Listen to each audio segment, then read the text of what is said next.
What's up, guys and gals? Welcome to the Cantonese Kids channel, and welcome to Extreme Nerd Table. Well, sorry guys, I actually set it to the wrong time. I said 9 a.m. when it was supposed to be 9 p.m. But I have Anthony and Randall with me right now. Here's Anthony. Nerds. Here's Randall. Nerds. Yeah. Nerds. And then I picked up a couple of things this week. I got Vigilantes thing, and then I picked up that Golden Age book I was telling you guys about this week. So let me show you guys that one. Cool. Got this Golden Age Frazetta. Is that Frank Frazetta? Yeah, it's the Frazetta interiors, only interiors for EC Comics. Wow. Yeah. And So who did the cover? Well, it was Jack Jack Roman. That's what it was. That's the name, the cover. It's beautiful.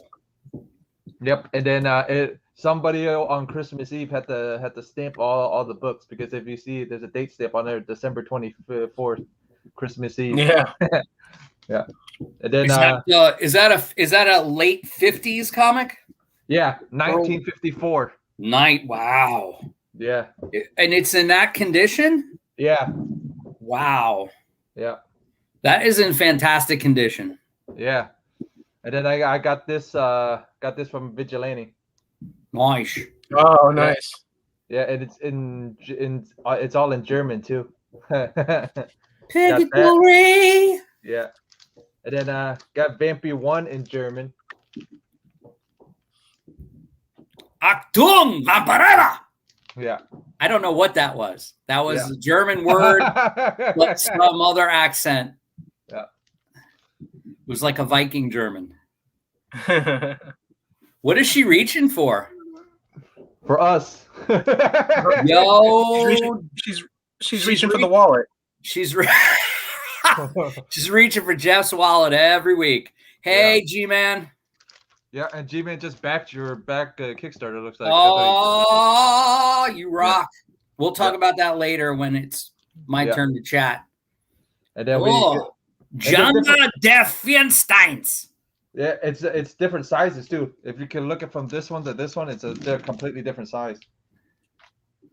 Oh, look at that. That's like, an inch makes a difference. and that's what Vampirella's reaching for. Yeah. It looks like Frazetta did that cover. Yeah, it is a Frazetta cover too, but it's all in a different it was pretty funny. It was there in a different shape. What? Those are the 3 books that I got from Vigilante. So, yeah. Vigilante. Yeah, and then we'll do Anthony after we do Randall. So what you ended up doing this week, Randall? All right. Well, I brought some books. I actually just unpacked it not too long ago. So I'm going to show off some books that are coming out Tuesday. Yeah, sneak preview. These are ones that I personally recommend. There's a good number of books that are coming out, but these are the ones that popped out the most for me personally. This one I'm going to start with first, just because I am a fan. I'm a fan of the classic Bruce Timm Justice League animated series. So they are releasing Justice League Infinity. The great thing about Justice League Infinity is JM, I think it's pronounced DeMatteis. He is co-writing it with James Tucker. James Tucker was one of the writers and producers on Justice League. And later on, he did some other of the DC animated shows. Like he did Superboy and the Legion of Superheroes.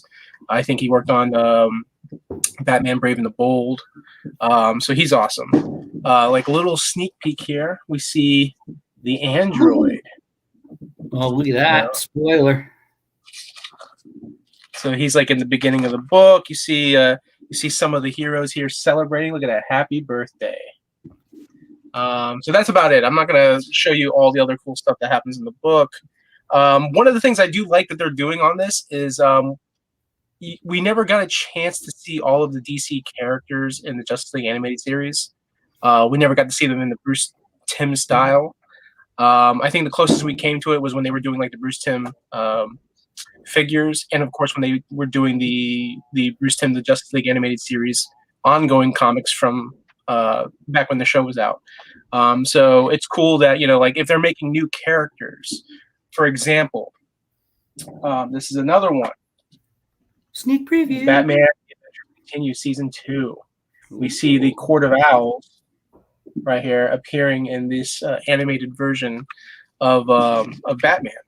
And same thing, you have Paul Dini and Alan Burnett, who also worked on the animated series, not just for Batman, but for also Justice League, but mostly Batman. And the great thing about these books too is, you know, that this is really made to be in that universe, and because it's in that universe, you know that it's good for all ages. You know, so like if you're a parent and you're like, oh, I got like a really young kid, like, you know, 8 years old, 9 years old, I want them to try and get into comics, but clearly a lot of comic books they put out now, it's really more for like teens and up, the content. But you still get books like these that you're like, oh, cool. You know, like they're continuing the universe. There's more stories that they want to tell involving the characters, but within the Bruce Timm universe. So like the previous Batman Adventures, the season 1, they had Deathstroke. They never did an animated Deathstroke in the Bruce Timm universe. So it was cool to see him in that first season.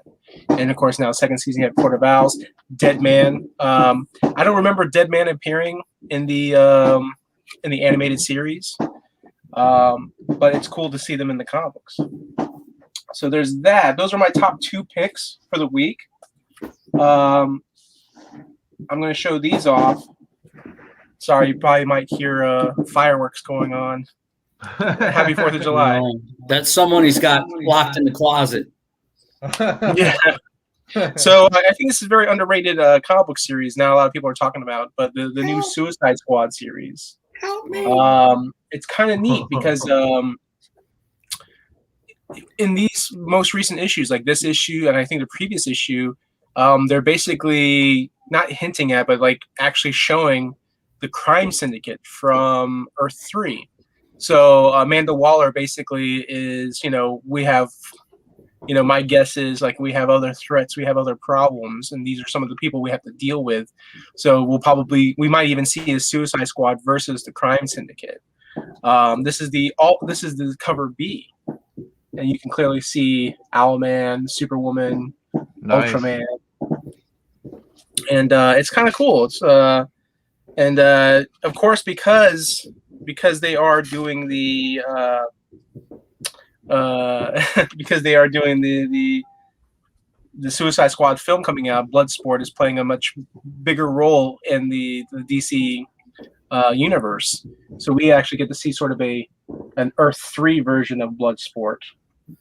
So you're going to see him kind of going after, I think, some of the crime syndicate. So that was cool. And then the neat thing, because I've always been a fan of the crime syndicate, I love the idea that there's the evil versions of the Justice League. Like, you know, Owlman is obviously the evil version of Batman. Ultraman is the evil version of Superman. So there is currently a crime syndicate comic book series right now. It's a mini series, 6 issues. Issue 5 is also coming out. So the cool thing was, you know, a lot of times when they do like these mini series, I just assume like it's like a one and done, like that's it. You know, they do a mini series and then, you know, we won't see the crime syndicate characters back again for a while. But now they're showing up in Suicide Squad, so I thought that's pretty cool. So we will see more of these characters, and I hope they do a good job with it. So those are my main picks of the week. All right. And Anthony has the biggest news out of all of us. Well, no, not really. I want to show you what I got at my comic book shop, because I did. Although I had a busy week, I did stop by the comic book shop, and I picked up the new issue of Tarot, Witch of the Black Rose. What is it? 128. Yeah. This cover and this cover with my hand. But my thing is, do you think Jim draws them bigger and bigger every issue? Yes. Yes. And whenever I draw women and my wife says, "Why are you drawing the boobs so big?" I show her one of Jim Balance covers, and I'm like, I don't. I really don't. So I picked up those. I noticed that one because if you look from his first issue to that one, it looks like the boobs has grown from every issue. Yeah. I also picked up issue 2 of Red Room. If you guys like horror books that are insane, pick up Red Room by Ed Piskor. The first issue scared me, and this one even scares me more. Yeah. And then of course, I'm a big proponent, as usual, of Spawn. New Spawn came up. Todd McFarlane is doing most of the covers. He still writes Spawn. Do you like how he upgraded the cover quality? I actually do. For $2.99 to have a nice hardcover like this, a nice thick stock, is actually good, man. Because you know what? I was just looking at one of those DC comics that Randall just held up, and I could see the serration lines of the paper. Like Marvel and DC, for the $5.99 or $4.99 they're charging for everything, they're using shitty ass paper I've ever seen. And again, it's not like Image is any better, but Todd, you know what? He's making some money because this cardstock cover is really nice. And even though it's a standard 24-page book, man, it did make a big difference, and it's a adorable cover. So I was joking around. What about if Todd re-releases one through all of them? I think he's he's on 319 right now, and he's got that Spawn universe, and they're doing 3 books every 2 months or whatever. So he's got to be doing like 4 or 5 books. Other than that first book, all these following books are all going to be $2.99. So hey, Bronze Age Brian. So for $2.99, those are decent books, and the art keeps getting better. He's doing the James Tynion or the original Spawn method, where he's introducing a brand new character almost every issue, and he's bringing back the Gunslinger, which was a very popular Spawn character, to his own book. So that's that. I spent all day yesterday doing something very, very, very, very cool, which I'm going to share with you guys. It is the 4th of July today. Yep. So I'd like to show you, if you can see this, I am currently running a campaign for Misty America #1. We got bad girl, big hair, big guns, super powered, nonstop action comic with time traveling commandos. I have a $500 flexible goal for 34 days, and I am 73% of it filled. And hopefully, go on Indiegogo. I have a real nice, I have a nice package that seems crazy for $100. I give you 5 comic books, 2 posters, 5 trading cards. But the best part is I will go ahead and create a pinup for you, hand-drawn, original artwork, signed, 11 by 17 on Bristol board. So, here's my campaign. I got all my covers. I'm being transparent. Folks that followed Oh My God, in the executive package, you get a copy of, and by the way, first printing copy of Oh My God #4, because I had 30 of them left, so I'm giving 30 of them away. And this is an example of an 11 by 17 Bristol board. You can't see the blue lines, but that's the kind of thing I'll do. Pencils and inks. Maybe I'll do a nude if you want, whatever. It doesn't matter. But the thing is, I'm an indie creator trying to get some dough. And if you won't mind, I want to play this video, if you don't mind, Jeff. Go ahead. And to be honest with you, it's my video, so I can't get a copyright on it. So hopefully. I'll be surprised if we do. By the way, the music is also by me. Yeah, so we won't get no copyright. No. As long as you don't don't copyright us.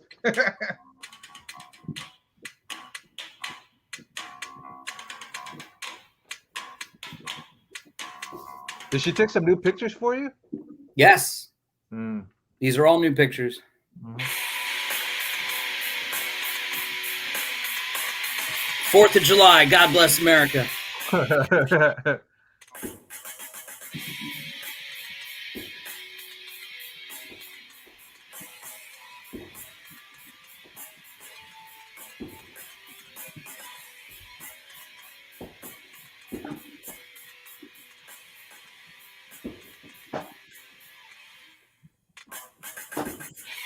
Yeah, we all got fireworks going on right now. Yeah, we do. Probably in your pants. The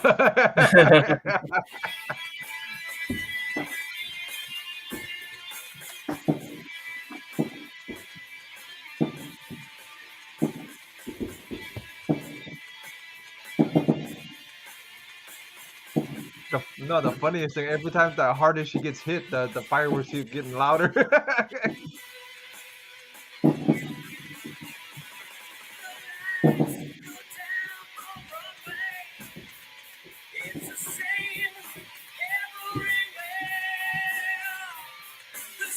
Is that you singing too?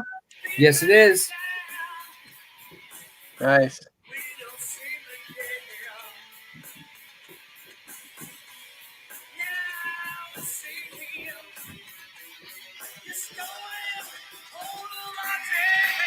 I like it.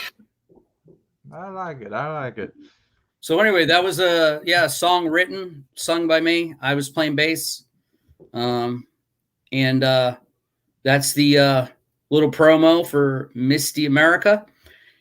I think Jeff threw the link in his thing. If not, just click on me. If you go to my YouTube channel or you go see that YouTube channel, there is a direct Indiegogo link. I'm not trying to. I'll make sure to put it all at the end of the show when I go edit this thing, and I'll make sure to put all that at the end. I just set it up real quick this time. So there's a perk in there for the normal $25, guys. So $25 get you a trading card, 4 comics, 4 new comics, and 4 different covers, all signed. And unfortunately, there's $8 shipping. But I did that to cover because guess what? Anthony's got to go buy a couple of cases of Gemini folders, Gemini envelopes and all that. And you know what? The wife and me, we got to drive the shit to the post office. So you know what? There's shipping and handling included. But however, any fans of the show tonight, fans of me, friends of me, want to contribute, there is a $25 perk, which, by the way, that's kind of what I charge anyway. So get on board with that so I can make all Uzis, no underwear. Get on that, man, for $25. It's the 4th of July. Honor America by backing Misty America today or anytime in the next 34 days. I got the campaign up for 34 days. I'm going to press the last mid-August, regardless of whether I make a gazillion dollars or not. But the more money I make, the more stuff I can add to the campaign, and also the more extravagant you'll see me at conventions. I actually have this grand idea that if I make a profit on this book, I will actually, I'm looking at designing trucker hats where it's red, white, and blue trucker hats. And I mean the real old school foam trucker hats with the foam fronts. And we have that Misty America logo on the front, sell those for like $12 or something. But anyway, just cool stuff. And then I'm going to go make a toy line. I'm going to go to Dollar Trees all around the world.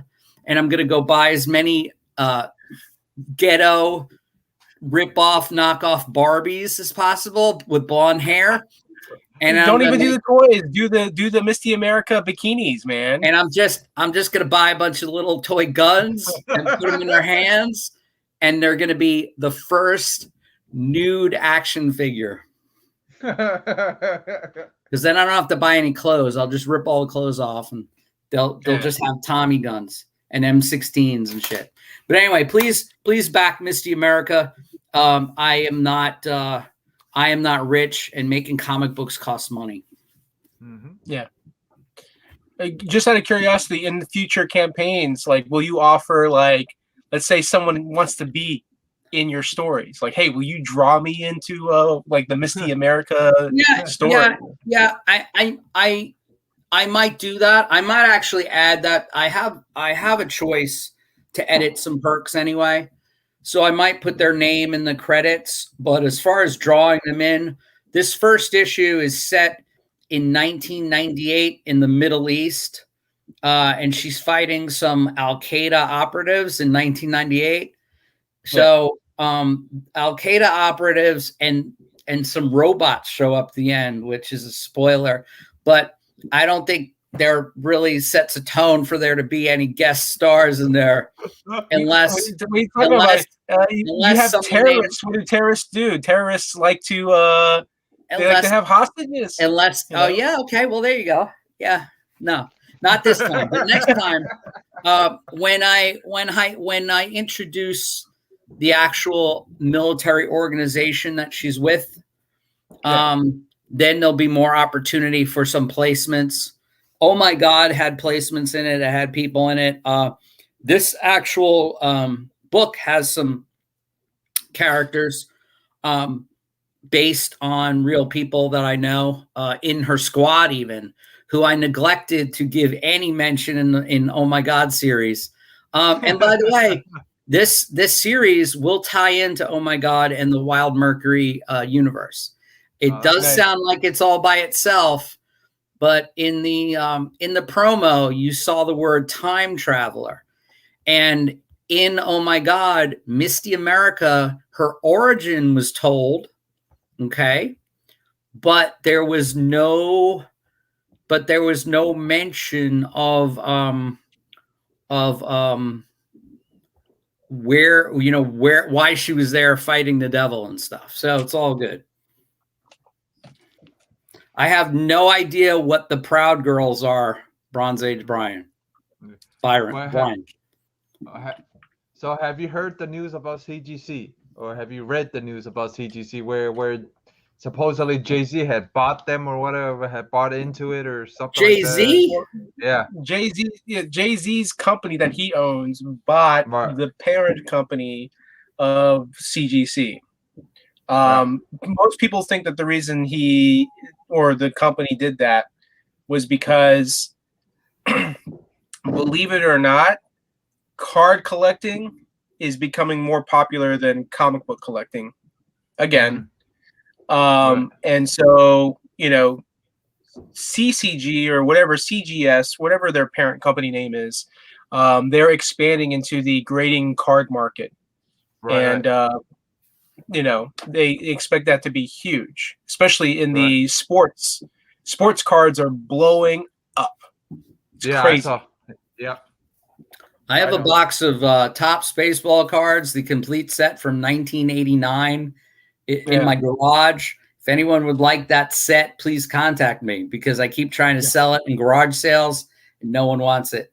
Go on eBay, man. When you go on eBay, you'll see like what people are selling it for. My son gave me these the other day. Check these out. These are from Batman Returns. Right. It's like what was that, 92 cards.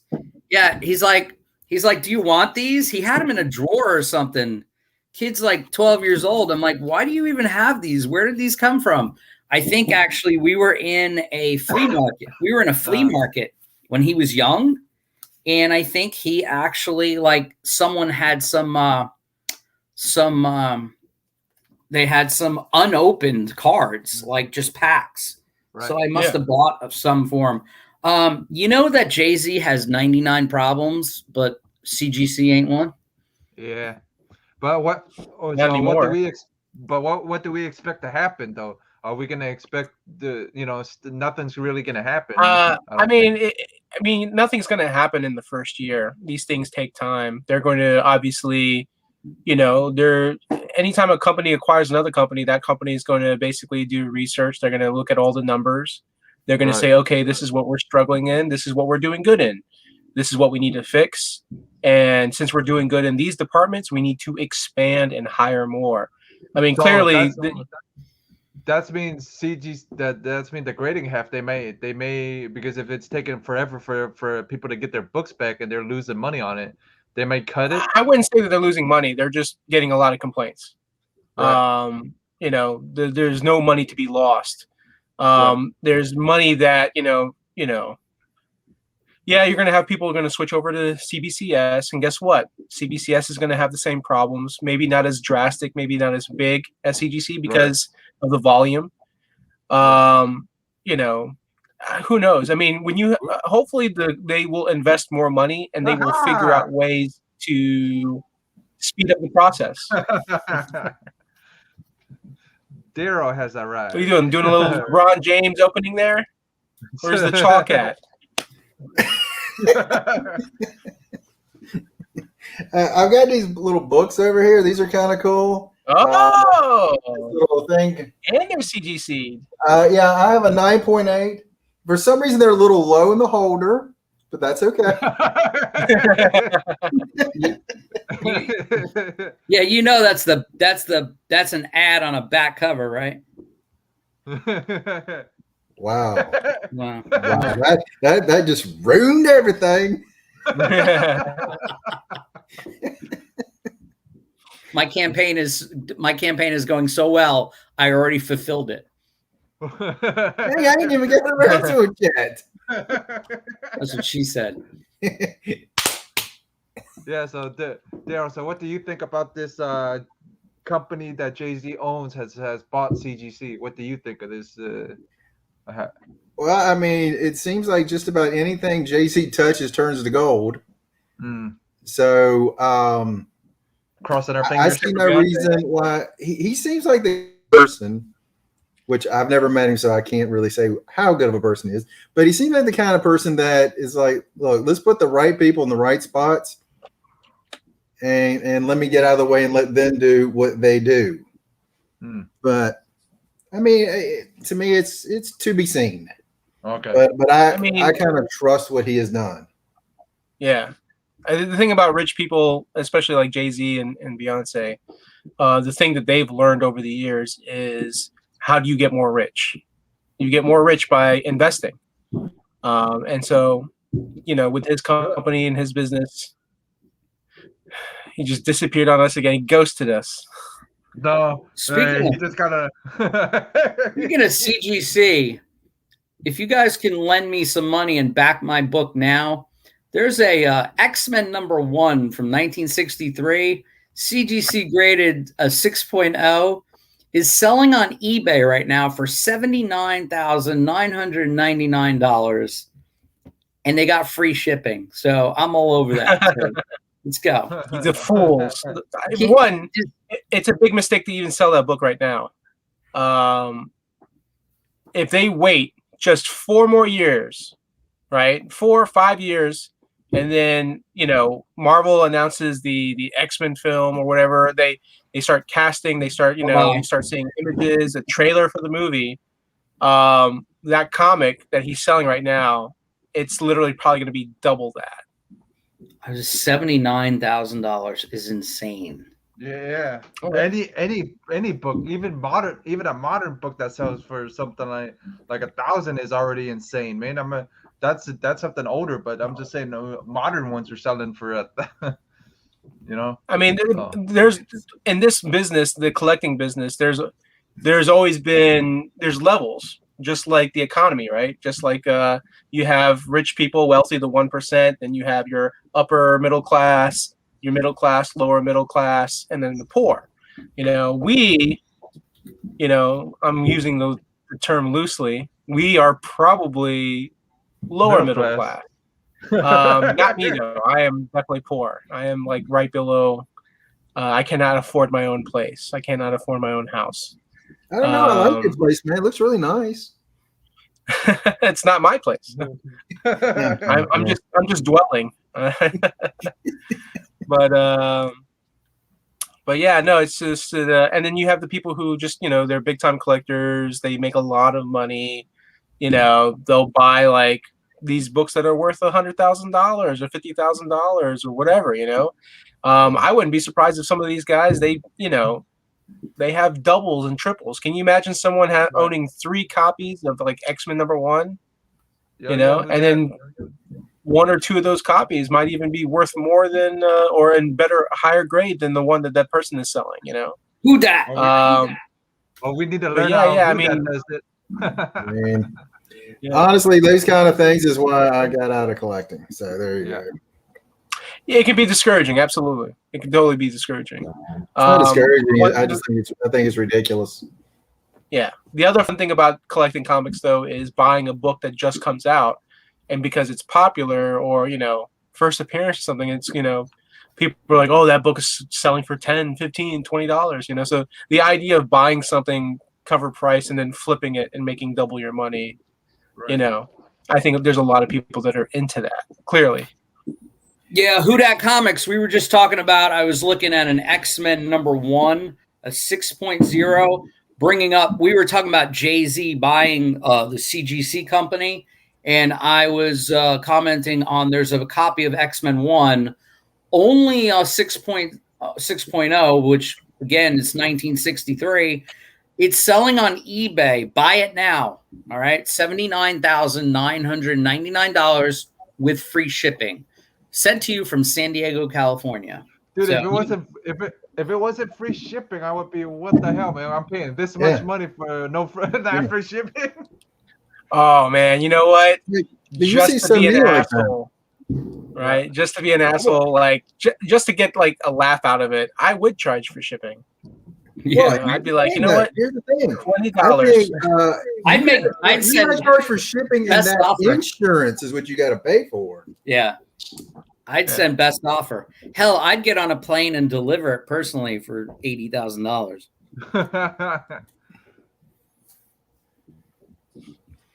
Yeah, that's what Who Dat said. I would fly it to them.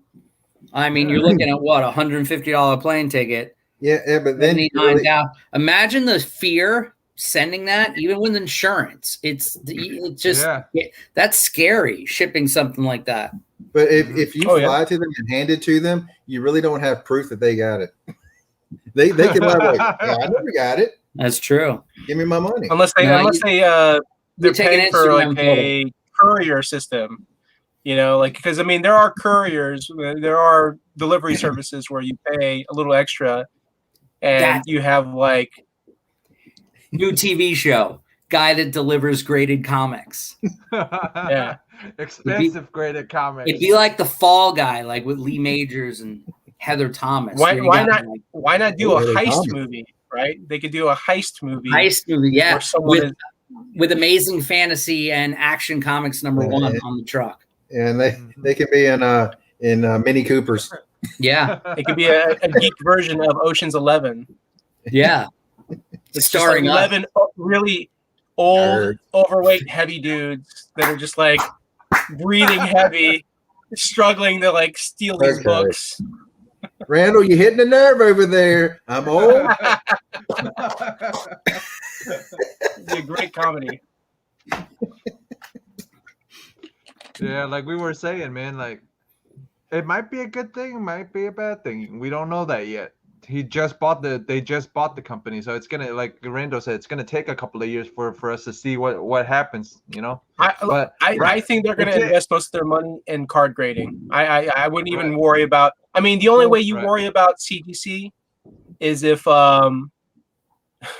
CGC is losing money. I mean, technically they raise their prices again. So. I mean, like if they push them, if they say, "Hey, CGC, you need to make more money," worst case scenario, that means that CGC will be raising their prices again within the next couple of years. Right. So people that are already complaining about their prices, hey, get ready. Those prices are going to go up even more. If the investors start bitching about them not making money or not making enough money. Yeah, but a lot of people, because I've heard that they, there was new owners, and now there's even more new owners again. I like the price went up on the books, but hated it at the same time because I'm mostly a collector. I sell to books in the what? No, he get other books. Yeah, other books for his. Oh, PC. he sells to get other books. Yeah. Man, That's true, I'm a that's true, collector. I yeah. do not sell. I mean, if I have to sell, then I will eventually. But I buy one for me. I don't really care what anybody else wants. I wish I can't even do that now. So I wish I can do Who That's way where I can actually sell. You know what I mean? Have the collection actually pay for itself, where I actually sell it, and then it, you know, where I'm not losing any money and I'm actually not gaining them, but I'm, you know what I mean? It's tough, man. I have no interest in doing that. None at all. Mm-hmm. There's so many people online that are selling. You know, it's very competitive. You know, right? And then the funny thing too is, like, obviously older books are more in demand because a lot of the people, right? I mean, there's all kinds of people. Like, you have people that are buying books not for their collection, but to turn around and flip it and sell it. Right. You know, and that's tough. That's tough. Yeah. Right. Like something it's what my best friend says, to each their own. Yeah. Yeah. And I mean, that's why buying collections is the best thing to do, because you're buying in bulk, you know, and even though that can cost a lot of money, you know, like sometimes you'll see a collection, you'll say, okay, I'll buy your collection for $3,000, $4,000. You know, like the average person doesn't have $3,000-$4,000 on them. Right. You know, that's one of my goals, is to start saving up money so I can start doing that. I can start buying collections and then going through the collections and flipping the books. You know, that would be ideal. That would be like what I would like to do. And then, of course, whatever leftover books I have, I take them to conventions and blow them out and try and sell them. Eventually, that market's going to dry up. You know that, right? It won't, and I'll tell you why. Because of the MCU. Oh, okay. Yeah, the MCU is going strong.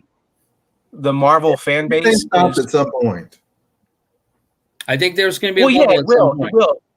It will stop when the MCU stops. So you tell me when the MCU is going to stop.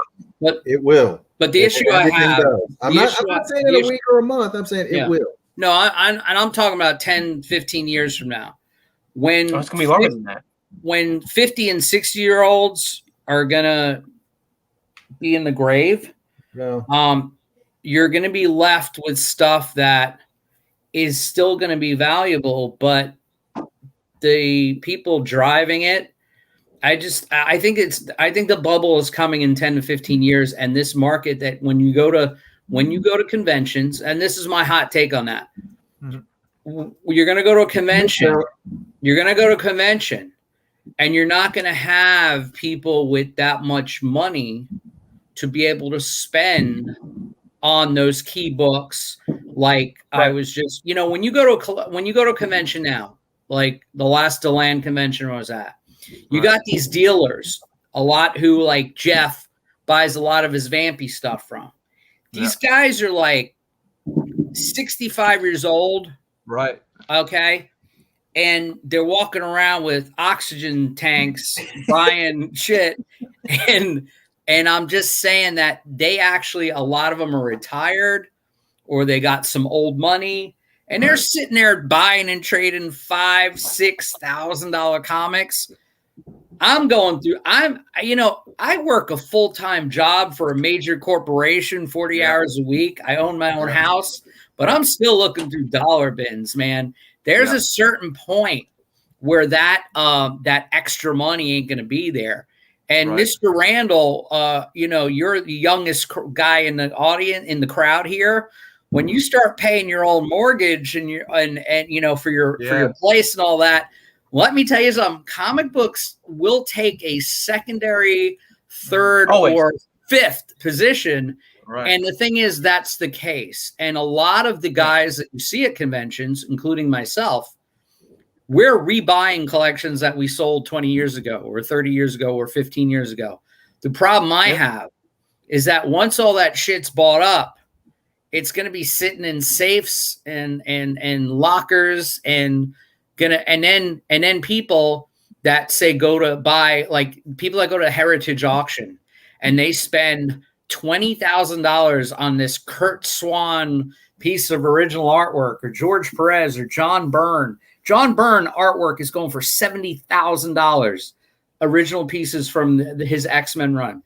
You're going to buy a bunch of that, You're going to leave it to your kids, and then 30 years from now, those kids are either going to throw it in the recycle bin because they're not going to know what the fuck to do with it. I just think the more the world, and again, hot take, the more the world gets all computerized and digitized and everything's streaming, once our generation, and you're an anomaly, by the way, Randall, you're not, I don't know exactly how old you are, but for your generation, I'm thinking you're at least 10 or 15 years younger than us. It's very odd to have those habits like you have with physical media. Yep. More power to you. God bless you. Right. You're the kind of people that will keep it alive. But just like the Matrix and those Blade Runner movies that we saw 20 years ago, all the technology in the world and people are going to be living in the streets and eating out of the garbage. And the truth of the matter is all the stuff that we have in all our long boxes at some point ain't going to be worth shit unless the grid goes down and then all of a sudden people are going to need shit to read again. That's all I'm saying. I just think 15 years, there's going to be a huge bubble and that shit's going to go down where all this stuff, there's going to be a big shift. We're going to be like, oh my God, I spent all this money on this and now it's worth whatever I got.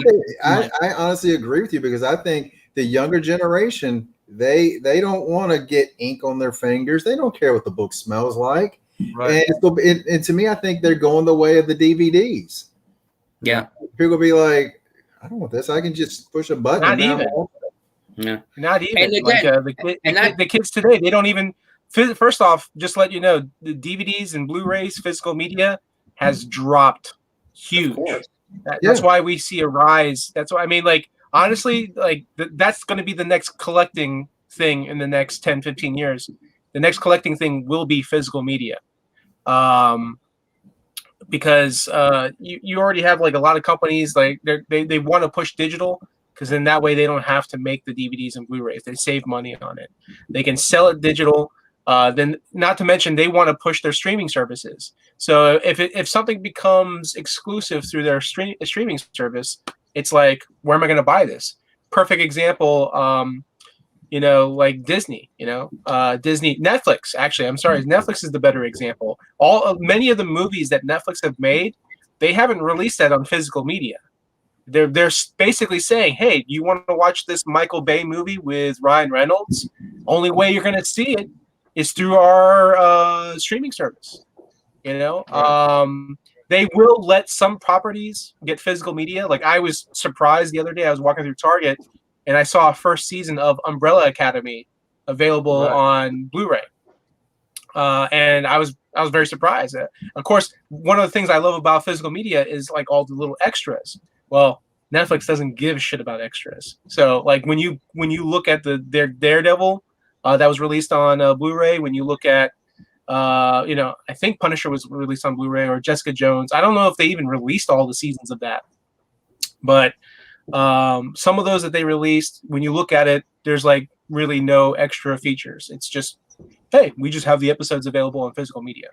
And another thing about the bubble, the thing that I want to stress is that even those key issues, like when Punchline first came out in Batman, or there's a new issue of this, so everybody runs and picks it. Even in modern comics, the people that are buying those variant covers or those first appearances are still us, because we're the only ones shopping at the local comic book stores and conventions. Right. Most of the world is buying trades. Hey, Carlito Classico. Most of the world is buying trades at Barnes and Noble.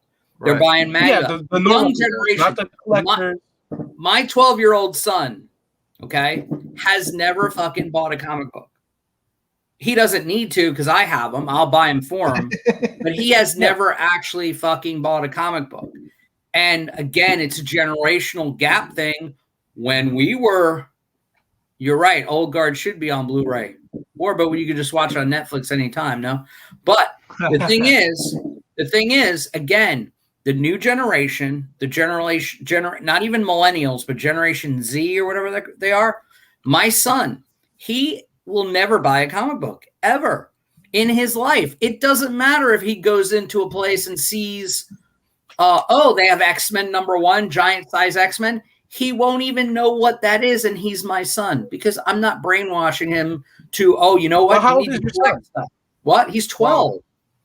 He's 12. He's 12. Oh, So when he's 30, there ain't gonna be none of this shit. I'm telling you. So kids do what kids do, Right. and then when they're not kids, when they're men, when they're adults, completely different story. No, but I would not, never. I'm the type of person that would never say never. Your son in the next 20 years could change and turn into a completely different person, and be like, Dad. My nephew is 22. He loves comics. He will not touch a physical comic. He will not do it. He will download everything every week. And he's probably one of those guys that like downloads everything for free. But that brings what Daryl said. Daryl doesn't want to spend the money. That's what it is. Daryl said something about the smell. That's what I'm saying. People like Stray Dogs. People are calling Stray Dogs #1 for well over $100. You just get it for free. Yeah. Yeah. I mean, there are people out there, and it depends on their lifestyle. For example, I know quite a few people who are very tight with money, who are poor, and they're like, I want to buy this. I don't have the money to buy it. So, but I really want to read it. And most of his friends are the same way. It's funny how when people start making a lot of money, some people get into the habits of, I want to spend this money. What am I going to spend this money on? And a lot of times they will spend their money on things that they like, and they will form new habits. They will. I would be willing to bet that there's a generation they're done. Yeah. But I've seen people collect comic books, get out of collecting comic books, and they go to a completely another hobby. They'll go to like video games. They'll go to toy collecting. I honestly think there are more people out there that collect toys than collect comic books. That's what I believe. I would like to see the toy. I would like to have somebody from the toy collecting community to talk about this or with, to see. Yeah. I'm curious. You know what I mean? The guy that that I'm friends with, that we worked out a deal. He owns a toy store, and he tells me all the time, I sell more toys than I sell comics. Of course, and that's how local comic book stores are existing, because they have Funkos and they have whatever. I see you guys you're Nerd Out in Tampa, and those other guys are in Tampa that used to do that auction. I forget their name. All those stores, man, they promote the hell out of Funkos. And when they get new Dragon Ball Z figurines and all these statues, and they have Emma Frost statues or whatever, right. And then they buy more toy collections than comic collections. I've noticed, you know what I mean? The past couple of years. Oh, who's that? Is that Nerd Out that bought that huge toy collection? Yeah, they have a lot of old stuff. I saw a lot of old comics and a lot of old toys in there, 90s stuff. But if your childhood is downloading stuff, you're not going to go, what, I need to pay for it now. Yeah. You're not. Yeah. Right. I mean, you're just going to go to where you have to download and plug it in and then watch it from there. Yeah.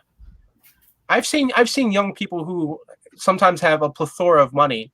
I had one guy that I was friends with, wasn't a big comic book collector, but when he got into collecting comic books, he was like, he asked me, can you make me a list? Because he knew that I was, knowledgeable in the books. He's like, make me a list of the top 100 graphic novels. Like, tell me what you think are the top 100 books that I should buy. I made a list, and he's like, can you check to see if they're available? He bought all 100 graphic novels in one sitting. Just because he sometimes some people, when they have the money and they get into something, they will drop money. They will drop it like heavy. They will go heavy into it, whether it's any hobby. It's like gaming. I had a friend of mine, her husband, granted he's not a young guy, but her husband recently got into gaming. Like he got into card gaming. And so she asked me, hey, is it expensive? This is 1985, issue 333 of Legion of Superheroes. Steve Lytle and Larry Malstead, Paul Levitz. This is from 1985. It smells like it did the first time I bought it. It's got an ad for Voltron on the back from 1985. I was 14 years old. There's my childhood, my teenage years that I rebought. Then I had my second childhood when I was in my 20s. Right. When I was in my 20s, and Image Comics hit the scene, that reignited my childhood. The problem is the movies, the MCU movies, and you can get off my close-up, the MCU movies and all the TV shows we watch and Disney and all that shit, that is not anyone's childhood in physical form. It's coming through a medium. And again, I'm going to say, like I said, probably a long time ago in one of our chats, the comic books and the movies don't resemble each other.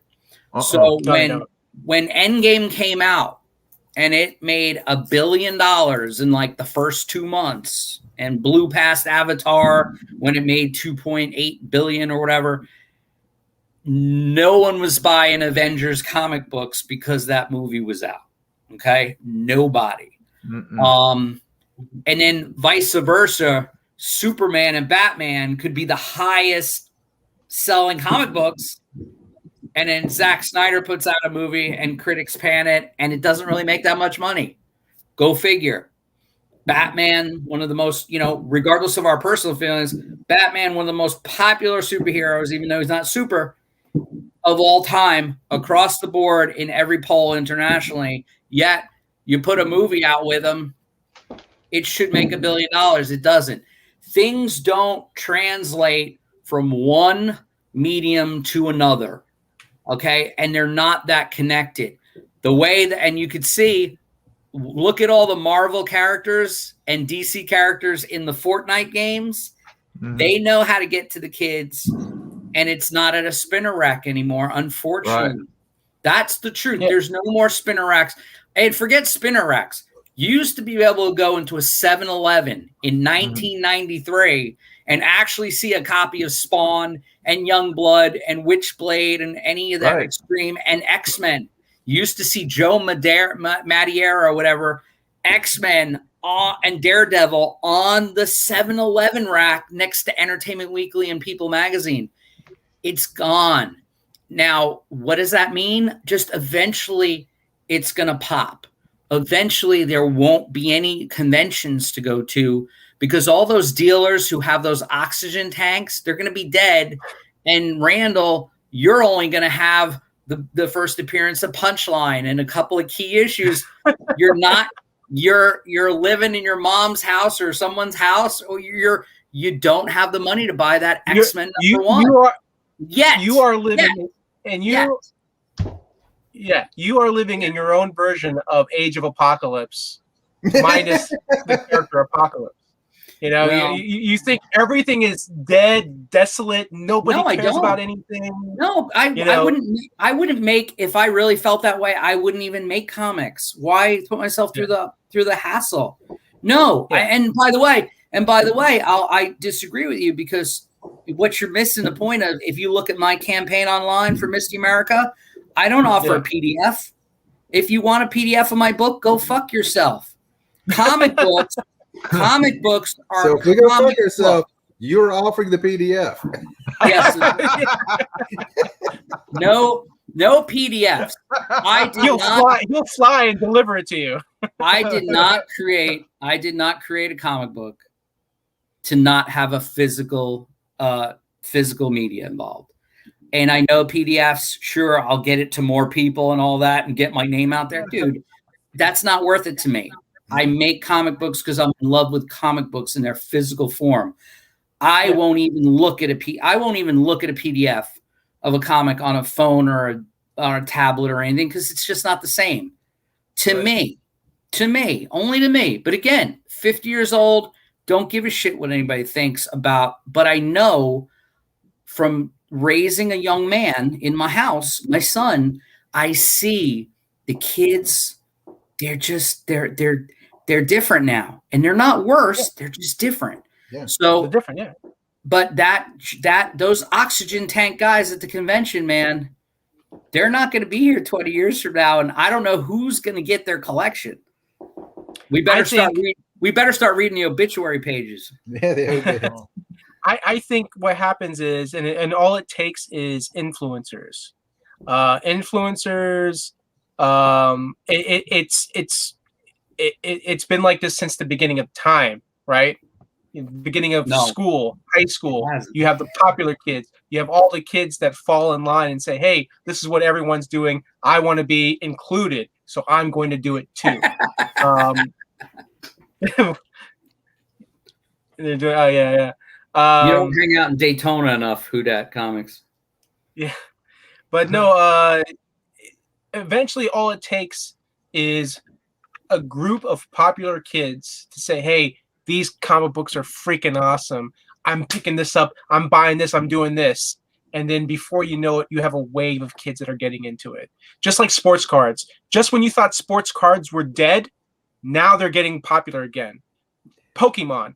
Pokemon has such a strong fan base that it's still going strong, and it's going even stronger now. You have influencers like Logan Paul when he's going boxing, and he's wearing a Charizard Pokemon card around the neck. You know,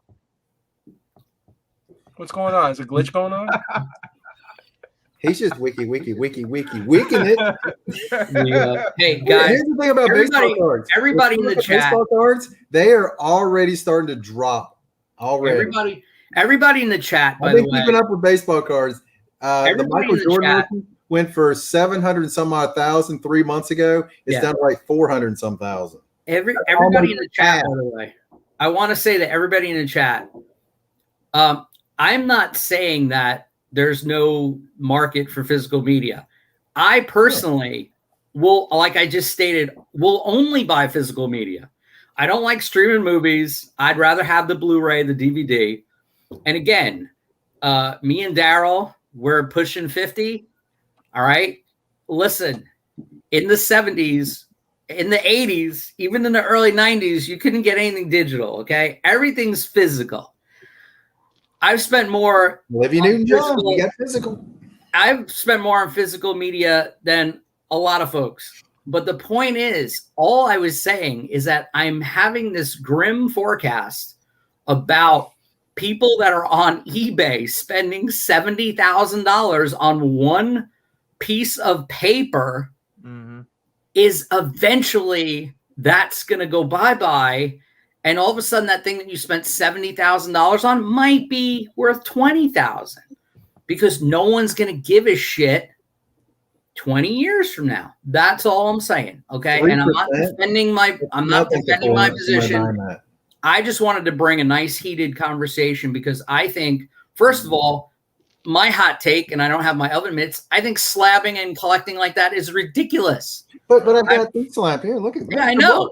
Those are worthless. Throw them out. Your book looks amazing. They're worthless. But again, kids these days, CGC and CBCS. The way our culture is getting so dystopian day by day, I have a feeling that we're gonna, when all the kids that are Generation Z and all they know how to do is scroll their phones. When they're all on the bread lines, I don't know if they're going to be able to have money to buy slabs. I'm just saying. It all depends, man. Like, who knows what our economy is going to be like in the next 10, 15 years. Exactly. We could have another horrible pandemic. Sell now. Who knows what's going to be like in the next 10 months with all the debt that's being built up?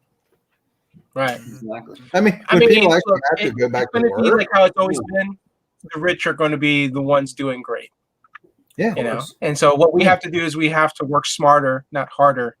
That's what we have to do if we want to continue doing all the things that we love. Yeah, that is not happening. And golden age stuff like this one. See, and how much did you pay for that, Jeff? Ballpark, like $100 or $1? 100,000. See, now that to me, he bought that that's a 1954 comic in great condition for $100, and it's something that he wanted because it's Frazetta. I mean, look at it; it looks beautiful. 1954, everybody, that's worth buying. Right. Yeah. And somebody had to stamp them all in December. On Christmas Eve. It has a Christmas Eve date stamp on there. That's what the. Hey, Okay. I didn't. I actually have a good say question that here. you could have bought 10 of the new Venoms for that. Mhm. I actually have a question here. This is a question, this is a good question for everybody. I'll start with Jeff. Jeff, what is the most money you've ever spent on one comic book? Most money, or what's the one that's most money in the collection? Can we all answer that? No, yeah. Spent. Not what's most valuable. What's the most money you spent on one comic book? On one. Yeah, I think that's the one.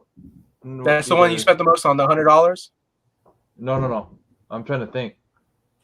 Like one of the Vampy magazines, I think. I don't remember which one, but yeah, it's one of the Vampy magazines for sure.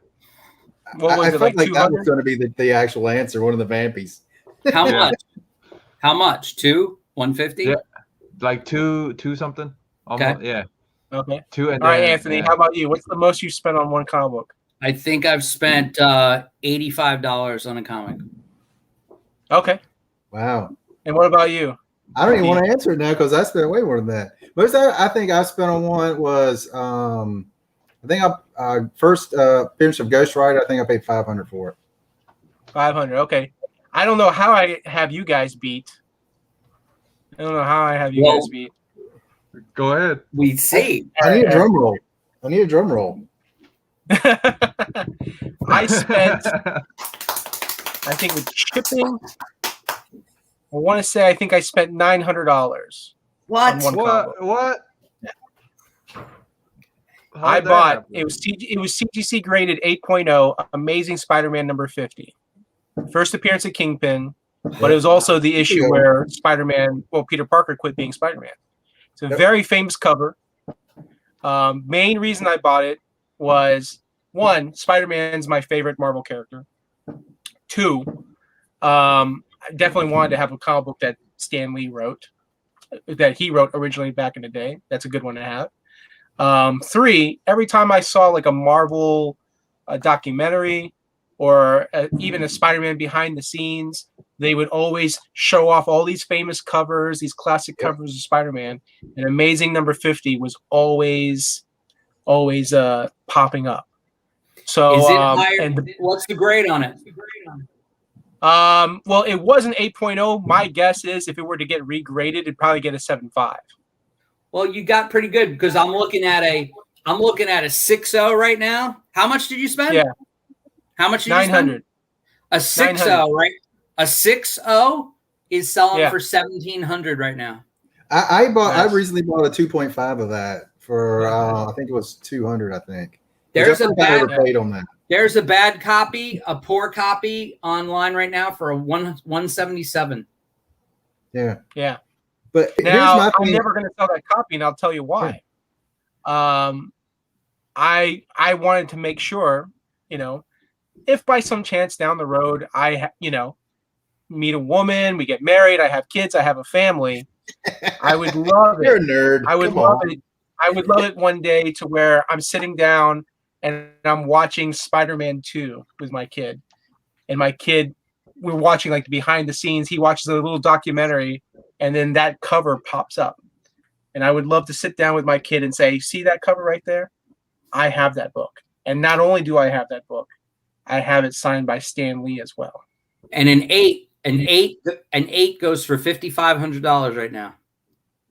Wow. So I bought this. Wow. Wow. Yeah. Wow. I bought that book. Let me see here.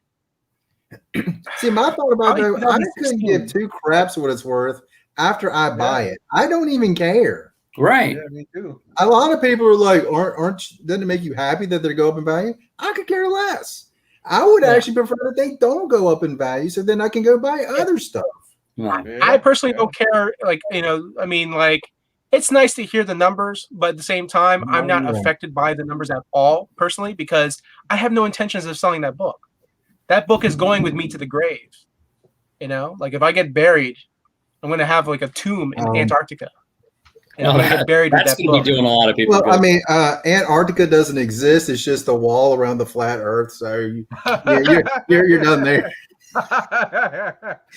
I'll get on my surfboard and I'll fly across the sky to Antarctica. That's what I'll do.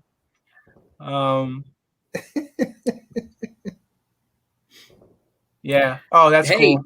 9.2 Batman 251. 251. You're That's amazing one I Spider-Man. was trying to get, but I will.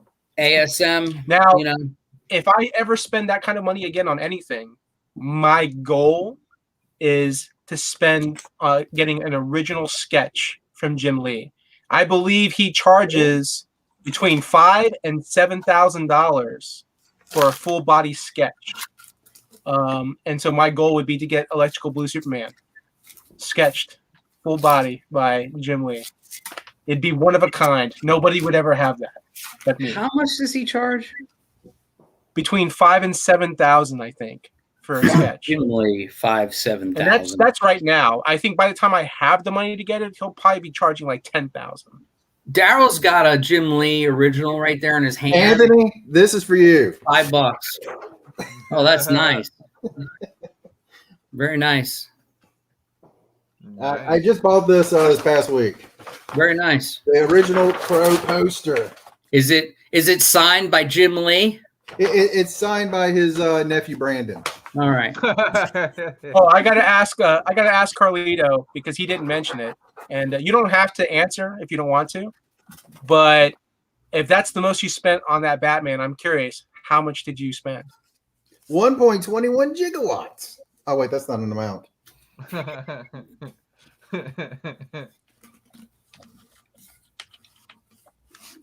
I can't believe out of all three of you guys, wait, Carlito.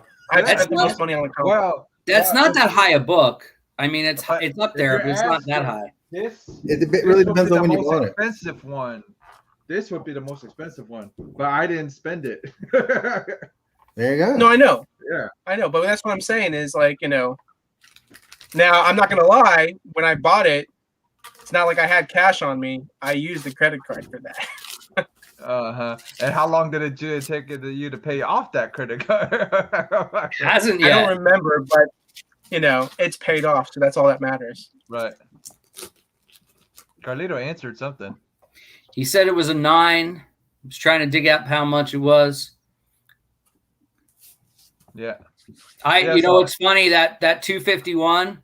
I had a copy of that that I bought in 1983, and it was $15. That was in the ancient times. And what's fucked up is that in the 90s, I think I sold it for $30. And it goes for 500.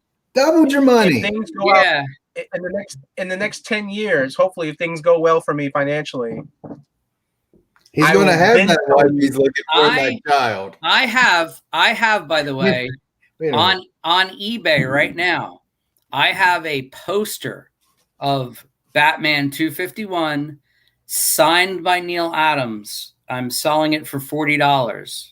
So if anybody wants it, let me know. $40. Hopefully in 251 signed by Neil Adams. Oh, nice. 900 plus shipping. Like the guy couldn't give him free shipping. I know, right? But hopefully in the next 10 years, if things go well, if I'm lucky, he's going to financially buy him a wife. He's going to invest in cryptocurrency. I'm going to own a copy of Action Comics #1. That will be the most expensive comic book I ever buy. That's a lot of mortgage payments, buddy. Yeah. That's a lot of wife payments. That's a house. Well, a couple houses. Maybe 3 houses. Hey, dude, you're not having that child if you have that book. Yeah.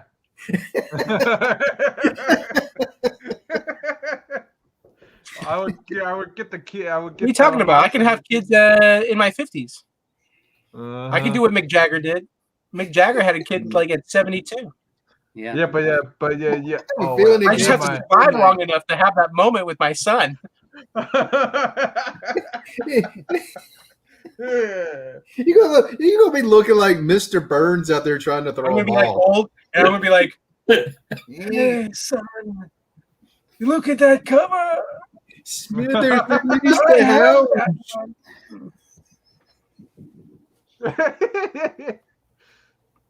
Wow.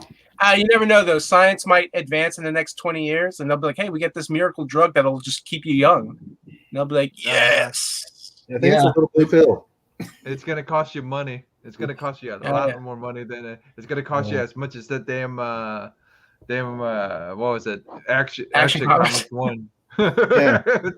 Just to take that formula. I think there's too many people on the planet as it is, and the population keeps going up. We're running out of space, and we keep getting older. This has been a public service announcement. They actually said the population is actually kind of slowing down now. They said that the younger generation, the younger generations now, they're having less sex, and so because they're having less sex, because they're too busy on their phones. They're busy buying little blue pills because they can't. They're busy buying the Action Cup. They're like, hey, it's like kids in high school. They're probably like, hey, you want to go out on a date? No, I'm ordering Funkos tonight. No, I'm in the middle of a party. I'm on my game. Let's jump on to Loki. You guys caught up? You caught up? Was there a Superman and Lois on this week, or that was skipped in, right? Look, Daryl left the chat. Daryl left the chat and muted because he's not watching Loki. Okay. I love it. I think it's great. You should have stuck around at least for 2 episodes, Daryl. Hey, I was lucky to make it through 1. I got you. But and also, since Daryl hasn't seen Loki, let's not spoil it. Spoil the crap out of it. I do not dare. All right, so let's talk about. I got a question for you guys. What do you guys think about the prognosis for Black Widow? Do you even care that it's coming out? Do you want to see it? Yeah, I've seen every Marvel film, every MCU film that's been released. I've seen it all in the movie theaters. So I mean, my goal is to at least go see Black Widow one time. I am not paying $30 on the Disney Plus just to watch it at home. No, I'd rather go pay $10, $10 or $12, however much it costs, to go see it in the movie theater. I'll have a much better experience watching it in the movie theater. I'll be less distracted. I hate the theater, and I'll be able to sit there and watch the whole movie all at once. And then I will wait when it's free to stream on Disney Plus if I want to watch it again. You got the goober like 2 seats in front of you, like making noise and laughing, and then you see this by people. It must be a Virginia thing, dude. I mean, I can sit in my nice, comfy chair.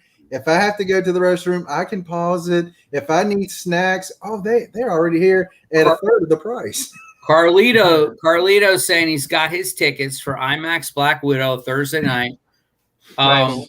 And again, I want to see it, but I feel weird about it. Like, I feel weird that I feel like it should have came out like after Winter Soldier or after Civil War when it takes place chronologically. That's exactly what I said. It would have been nice.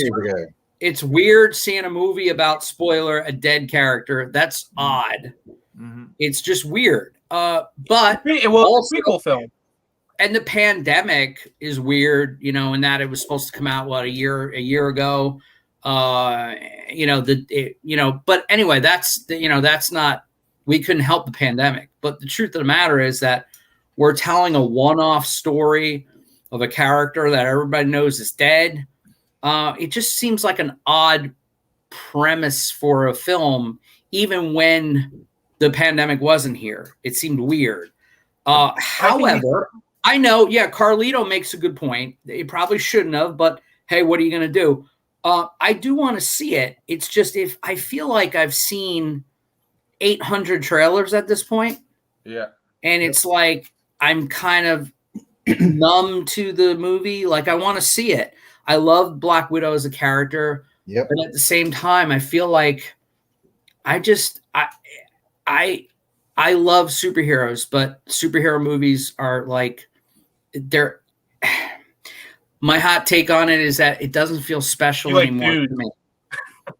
It doesn't feel special to me anymore. And the idea that this one was supposed to come out and it's been delayed a year, we're all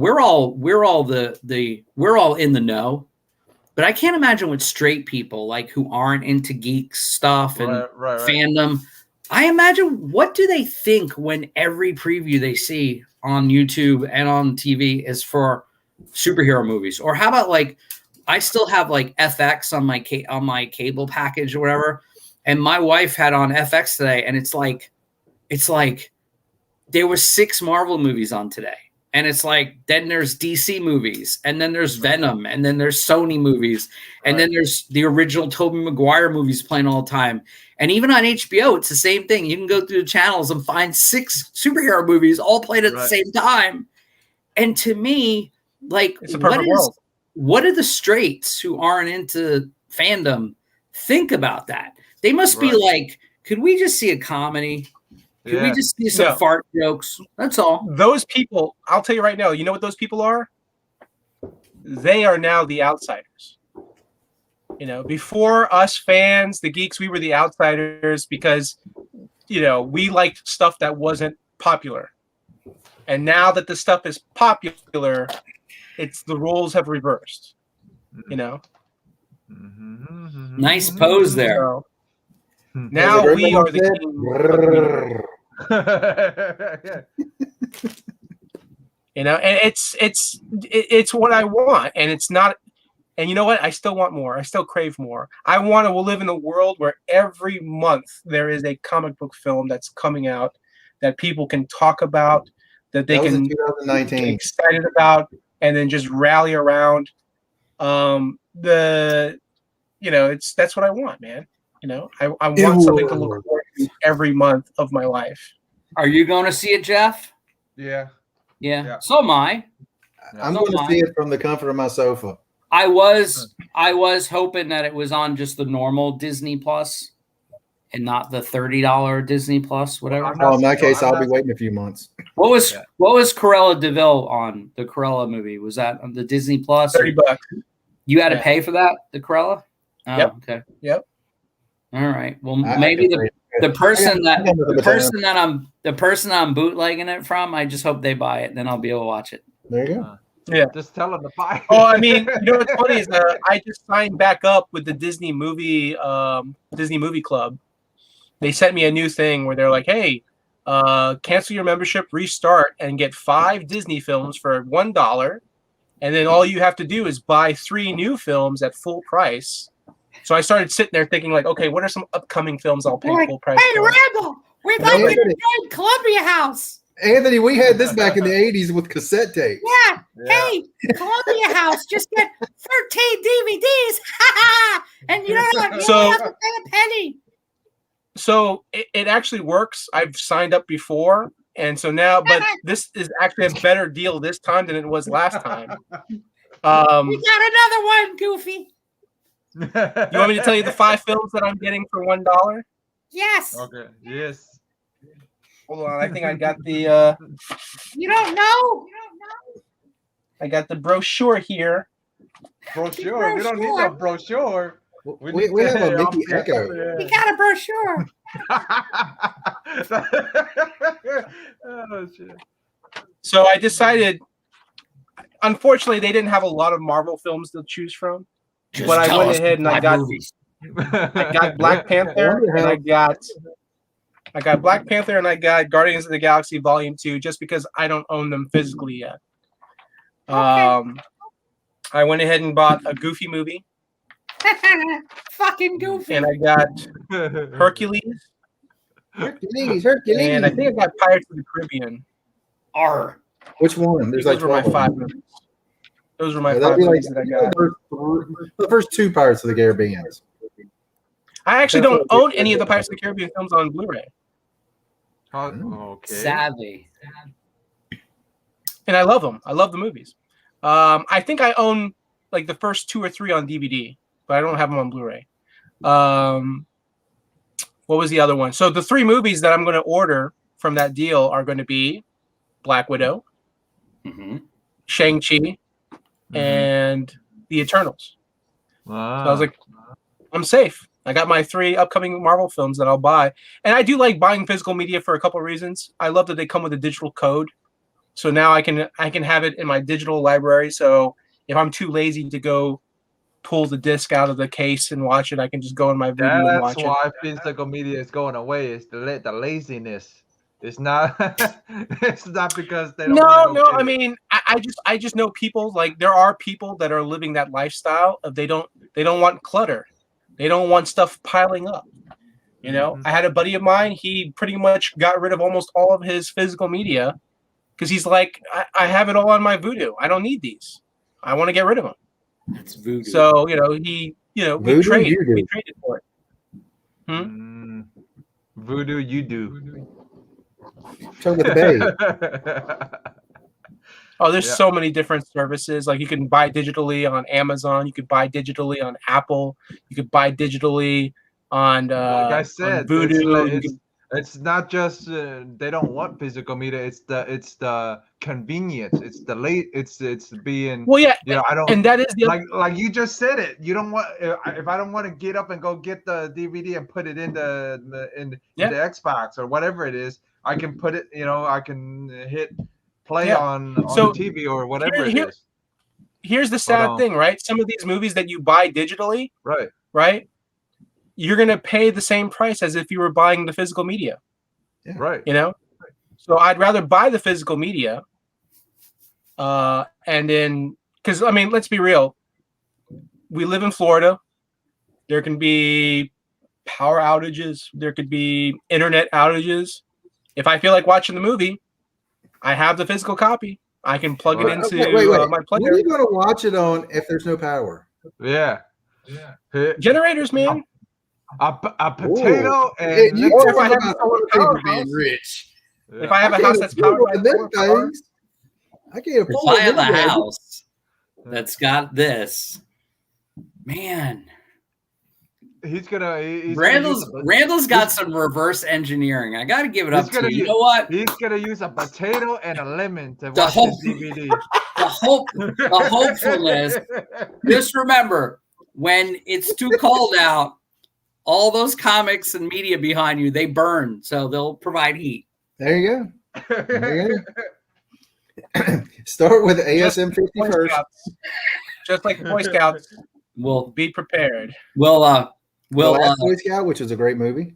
Was that a sexual thing? Those 3 fingers or what? hey, read between the lines. Come on.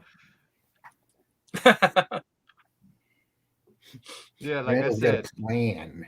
Yeah, that's why he has a lot of potatoes and a lot of lemons at the house. Hope they don't go bad. Hey, you gotta make that alcohol. No, you don't. No, you don't. No, you don't. What else? So yeah, Loki. Back to what we were talking about with Loki. I thought that was great. There were some surprises in that episode. I was actually disappointed. Why? Well, there was so much talking at a table. But I like that after credit scene. Anthony, please tell me you saw the after credit scene. Yes, I did. It was at the end. It was after the credits. You got that great old Loki Journey into Mystery outfit. Spoiler. Yep. Yeah, actually had a guy wearing a Jack Kirby and Stan Lee's original Loki outfit. It was awesome. So there's 8 million Lokis running around. It's awesome. Loki, man. There's just so many Lokis. Wow. So the series is only 6 episodes long. So there's 2 episodes left. What? Yeah. There's only 2 episodes left of Loki. Somebody on what's next? What's next? Huh? What's after Hawkeye Loki? coming? What's next?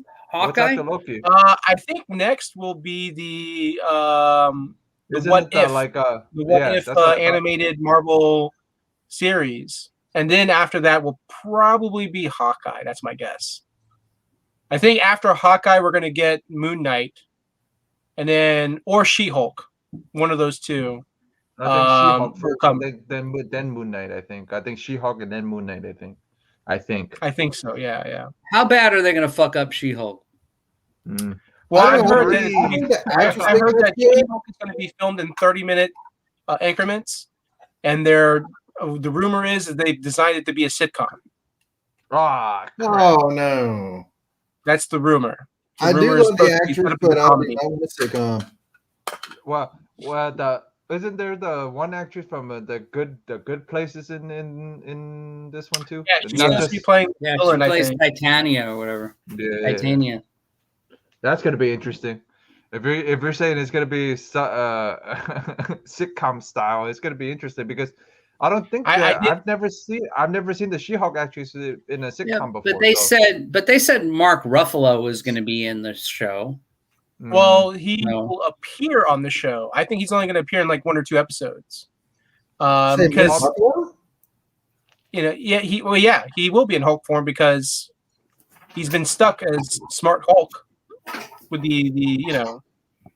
unless of course like the question is, when does She-Hulk take place? Is She-Hulk taking place after Endgame? Because remember, I think people always forget that Endgame did the whole time jump. It's 5 years ahead. So it's 2023 is the year that the current time of the MCU. So but my big thing is he gonna stay Professor Hulk in the show? You know what I mean? They're gonna have to spend the money to keep him green. Yeah. And that's the thing is like doing that. I mean, the nice thing though is that at least it's already been designed, so all they have to do is just continue doing the motion capturing. Right. But the problem is to keep him green the whole show. Where all the episodes he appears. Well, that's what I'm saying. If he appears, he's not going to appear for long in the episode. Right. He'll probably be appearing for like 5-10 minutes of an episode, maybe even for 2 episodes. It depends on how much they want to spend on the budget. Because remember, She-Hulk is going to have to transform. And when I think She-Hulk transformed, I think Jennifer Walters was She-Hulk like 100% of the time. Right. So the question is, are they going to paint her skin green? Or are they going to go CGI with her, like what they did with Mark Ruffalo, and make her look bigger? I want to see her do some court cases, like maybe I don't know, Bill Cosby trial. I don't know.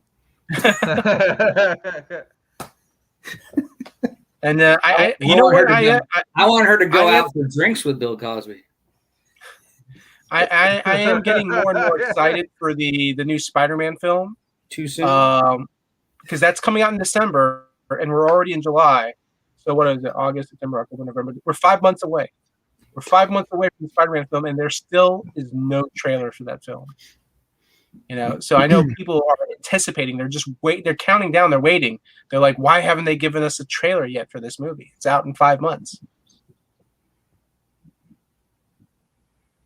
Oh, that's right. The Ms. Marvel show. Actually, that show will probably be next because I think that's been done filming for a while. Hold on. Yeah. So wrong on so many levels. Yeah. The drinks are on me. Some Jello. We'll do some Jello shots. Pops. Ms. Marvel is the show I'm worried about because that show is not made for us old farts or old facts. It should be farts, but that is one for the teens. Hey, you know what? It doesn't matter. Ms. Marvel, they're probably going to put some money into it because the Ms. Marvel TV show is going to lead into the Marvels movie. But sometimes shows aren't made for us. I have a feeling that, guys, for the old farts, I'm going to be the spokesperson for the old farts. Let's face it, all this time, all the MCU movies have all the actors playing the roles have all been in their 40s. Whether it's Paul Rudd or Mark Ruffalo, Scarlett Johansson, they're all in their 40s, guys. Everybody we're looking at What are you squinting Well, at? she was Who's in younger? her 40s when she started. Who? Scarlett Johansson was in her She's 40s when she started. way in her 40s now, though, buddy. And my Scarlett point is 29 years old. Has That's no what data happens name. when you're part of an MCU that's been for over 10 years. No. But what I'm saying is, everybody that watched Infinity War and Endgame, everybody in that cast was over the age of, okay, let's say 30. Okay, so we're not appealing. They're not CW actors. So for the longest time, everyone associated with the original MCU, the original first 10 years, everybody was seasoned actors. And now there comes a point where, I mean, even Tom Hiddleston, none of these people are young people. And we're all watching them and everybody loves them. At some point, like the Hawkeye, you got Haley Steinfeld or whatever, and you got the Ms. Marvel, and you're gonna, you got the Monica Rambeau, Anyway, Tobey Maguire does look great for his age. He does. But my point is, okay, I could be a dick and say that's a Sony character, not a Marvel character, really. But let's face it, even Tom Hardy, all these people are, closer to 40, if not all over 40, making these movies that everyone loves. So, to be fair, by the way, Paul Rudd's in his 50s. Yeah, changing of the guard to introduce younger characters to a younger audience, that's probably a good idea. But the thing is we old farts have to accept it because the winds, the answer, my friend, is blowing in the wind. The times are changing. All those cliche Bob Dylan quotes. We have to kind of step aside and let new characters take over, let new heroes take over. I just hope that Kevin Feige sticks to the formula he's been using. That's the thing that, but again, I'm not paying for the show, so I'm not worried about nothing. It's either, we everybody on the panel likes Loki except for Daryl. No one's trying to make him watch it. If something's not for someone, whether it's in the comic books or the movies, I mean, I everybody knows that watches this program. I absorb every single product that Marvel and Disney puts out on the screen, but I've made a solemn vow, like in a monastery, to never buy another Marvel comic again. I just think that certain things are created for me and some things aren't. And I think there's some comics being put out there that are shit. And then there's some things that are cream.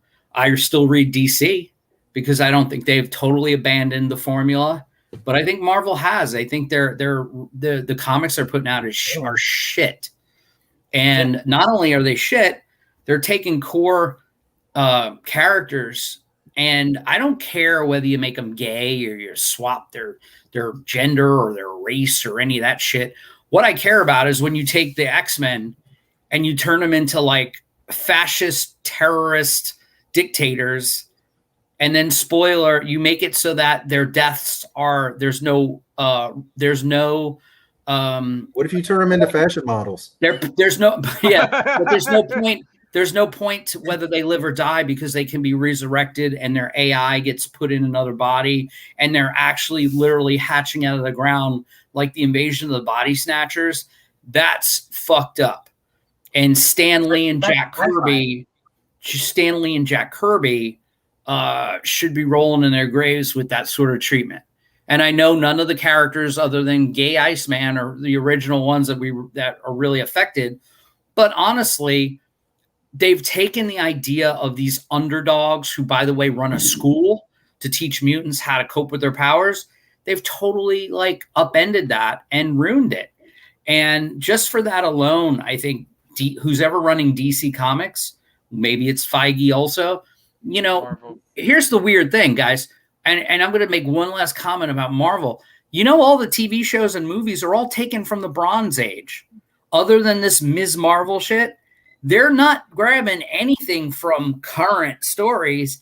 And everything is taken from the 70s and 80s. Shang-Chi even. All this stuff is all you know, they're all. It's what's funny is they're all marketing toward nostalgia for me and Daryl, but they're actually not presenting it the same way. But that's where the good stories were. Yeah. Well, you know what's interesting is, and somebody made a comment about Shang-Chi. Somebody complained that they didn't like how they wanted Shang-Chi to be more grounded, you know, like more like fighting in the streets, not like this whole grand. Right, but he was never that type of character in the first place. He was never type of street level character in the first place. No. Yeah. Yeah. So, well, I mean, but that's what I'm saying is like they felt like they made Shang-Chi this grand character when you see the trailers and you see the movie, right? And they're like, to them, they think this isn't the Shang-Chi that I know. You know, they retooled him for the MCU. Now, here's a good question. Granted, you know, I doubt it would have failed, but imagine in a world where Black Panther had failed, right? If Black Panther was the first Marvel bomb, right? Do you think that Marvel, the MCU, would have moved forward making a Shang-Chi film? Or would they have said, no, we're gonna pump the brakes and we're gonna focus on more of the more popular characters in the comics? You know? Part of the reason I think that they made Shang-Chi is because they saw, one, they want to be more inclusive. They don't want to just keep making more white superheroes. They want to have a variety of people that they can look at and say, hey, that's somebody I can relate to. That's somebody I can look at and I can compare myself to. So like that's why Black Panther was such a big hit for the Black community. Or they're doing that because everybody wants the Chinese money. So that's what they're doing. Is going after the Chinese market. You think Shang-Chi would be a big hit in China? Well, yeah, well, certain parts are going to get cut out because of certain laws and stuff over there. But yeah. You know, I do like the one thing that Randall said is about they're tired. Maybe they just saw that maybe we shouldn't make any more white superheroes, guys. Kevin Feige and Disney haven't made one goddamn thing so far. Everything is already existing, so let's just call that what it is. This is all legacy characters. Yeah. And wow, but I mean film. Black Dollar. I mean film. Yeah, well, what I'm saying is that, you know, I think the guy who speaks Cantonese every Wednesday speaks the most truth. They want the Chinese dollar. Yeah. And with the market there, you know, that's what they want. And they're going to get it. Now, that in my day, some of that's called pandering and some of it's called we just want to make money. But whatever it is,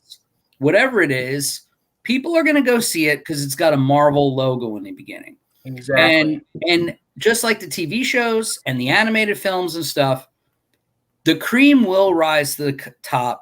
People are not stupid. People do like some things, and when something's not good, they're not going to support it.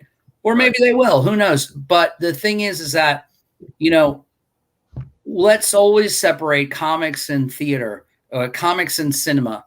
The cinema is what it is, and the comics are what they are. But again, what I was just saying is that, you know, all of this stuff is classic shit that they rework to have a modern narrative. And whoever, you know, Who Dat Comics, who put Ms. Marvel, America Chavez, Ironheart, yeah, those are modern age.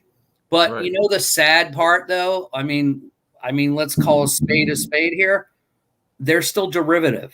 None of this shit's original, and that's sad.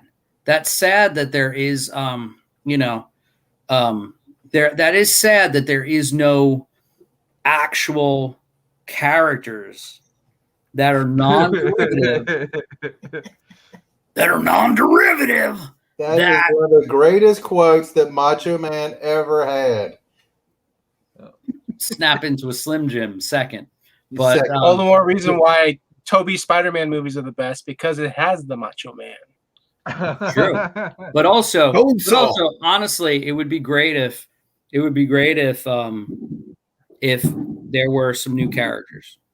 You know, both Marvel and DC stop, you know, be innovative, maybe get some new blood.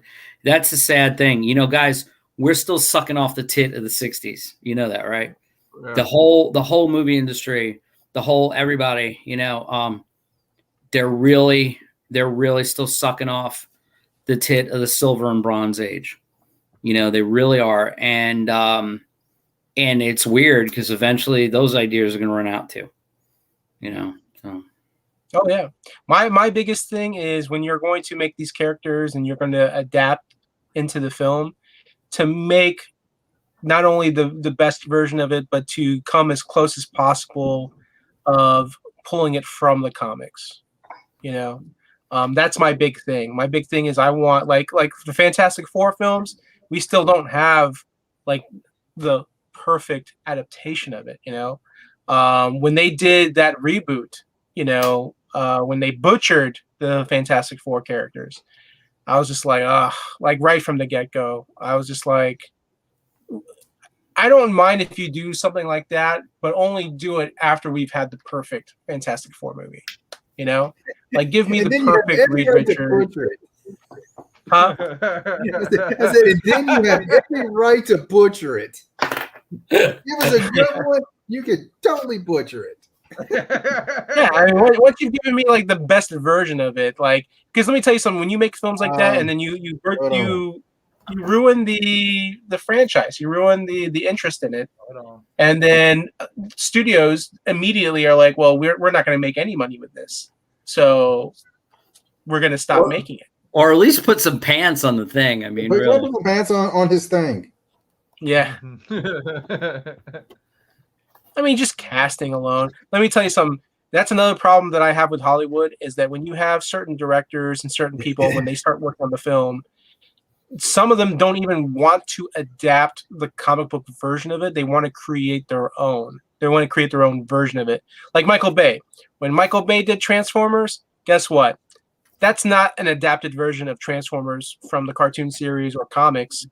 That's Michael Bay's Transformers. That's his take. That's his version of Transformers. Gotta blow stuff up, man. Gotta blow stuff up. You know, and that's why, you know, and you knew right away when the second Transformers film came out and they created this new character called the Darkness or whatever. I was just like, that's a horrible name for a character, and this is lame what they're doing. Like, this is just him trying to create his own ideas and create his own version of Transformers. Just stop trying to create your own version and try to just adapt from the books, you know, and try to follow as closely. Huh? Bumblebee was good. Well, yeah, Bumblebee was good because you saw the OG Transformers, the designs. Yeah. You know, he paid homage to that. And that director was awesome. Nike's kid too. It was Nike's son. It's Nike's son that did that. The guy that owns Nike's. And what's funny is that didn't really do that well financially. Yeah.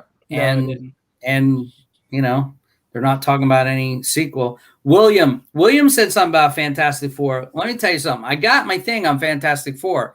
It's like the guy that did Edgar Wright, the Edgar Wright idea, you know, and this has been, you know, every YouTube person has always talked about it. I said, Fantastic Four, do the Fantastic Four in the 60s, like Mad Men, when they actually originated, totally ape Stan Lee, Jack Kirby, Fantastic Four, then have them get caught in one of Reed Richards' things. They get caught in the quantum zone from Ant-Man, then they land in the MCU with everybody else. But have them originate in the 60s.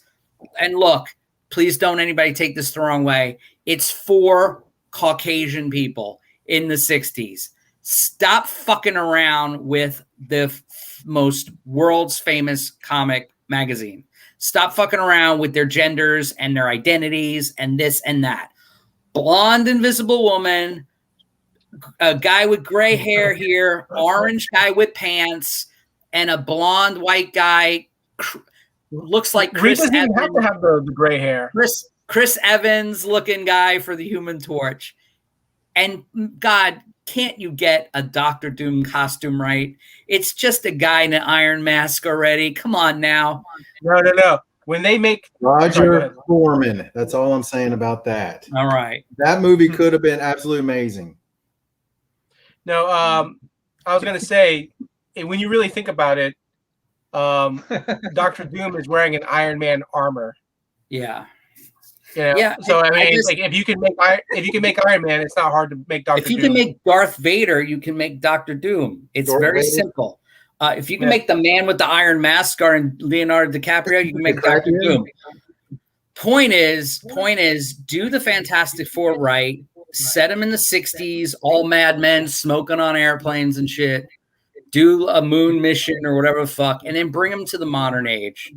You know, just like they did with Hank Pym. Remember they showed Hank Pym and the original Wasp in the old footage of the bombs from the that was cool. Do that shit. Bring the Fantastic Four in that way, and I think everybody will like it. And also make a movie set in the 60s so it's not politically correct and it's got a vintage vibe. Because you know what? For all the people that want political correctness, I have a feeling that they might like to see a retro, old school film that's set in the 60s or the 70s just to give that cool hit vibe. Like, oh, this isn't people walking around with cell phones fighting crime. That's all. That's my cool. I want to see a vintage Fantastic Four movie. Yeah. It would be cool to see that, but I think there'd be comparisons to like Captain America because of the time change. People from the past, they're in the current time now, and they're like trying to get used to it. You want them to jump right in. So I think the smart thing to do is if they do that, if they go that route and they do the 1960s, it needs to be, like the first 30 minutes of the film. It's all set in the 60s. They go through the quantum realm. They come out of it, but the reason they come out of it is because maybe there was a. They can say that from Endgame snap thing, or from the rat again, or whatever. It could have said it came out with what was it, with Ant-Man at the same time, but we didn't see it. You know what I mean? Or we didn't see them come out at the same time. Or you know what? Maybe the Fantastic Four will be variants. Maybe they'll be variants. Maybe the original Fantastic Four died in the MCU, but this version of the Fantastic Four, they get revived, but they're not the originals. They're just now variants. Like they can go that route. Maybe. I'd like to see them introduced in the Eternals, maybe too. You got that Jack Kirby cosmic thing.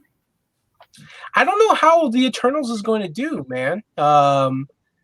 I hope it does well. It's weird because there's the kind of same reaction that some people had with Guardians of the Galaxy. Some people thought Guardians of the Galaxy was going to flop. And then that did really well. But you also have directing. Eternals to me looks like garbage. Eternals to me looks garbage, and I don't think it's going to do the same as Guardians because there's no talking trees and raccoons. Oh, you got to have talking raccoons. Right. And that's the thing. Well, it's like it's just a bunch of people. Yeah, we'll see it. It's all in the hands of the marketing department. It's all in the hands of the marketing department. If they do a good job marketing the film, I mean, the other plus thing about the Eternals is, like we said before, it's got the Marvel stamp. So you're going to have Marvel fans. They're going to go see it regardless. Yeah. Yeah, I see. That to me is an issue because they're going to go see it, so people are going to automatically go, "Hey, look, it made a lot of money." That don't make the movie good. Yeah. That's true. Just makes it a high dollar flop. Yeah, when it comes out, there's going to be a lot of people that have to be there the first weekend. But do not underestimate hardcore Marvel fans. They will defend it. They will defend it. Exactly. They will die on the sword. For Ragnarok, and that was absolute garbage. It's a fun movie, though. That's my hot take. That's a hot take. Garbage. All right, guys. We're running on an hour and 59. What? Let me say one thing. Whodad said that Spider-Man had Macho Man. All right. Suicide Squad, we've got John Cena. Well, Guardians has we lose all the way around. You don't want Peacemaker showing up in Spider-Man. You don't. Well, we can always get one of the other ones show up on there. So, all right, Hey, they can Randall, still use Hulk Hogan. Yeah. Man, Okay, he's old as shit. no, He's old as dirt. no. He's old as dirt now, man. Actually, you What know what they you can got do? going on? They can get Chris Hemsworth to dress as Hulk Hogan. To play Hulk Hogan. Yeah.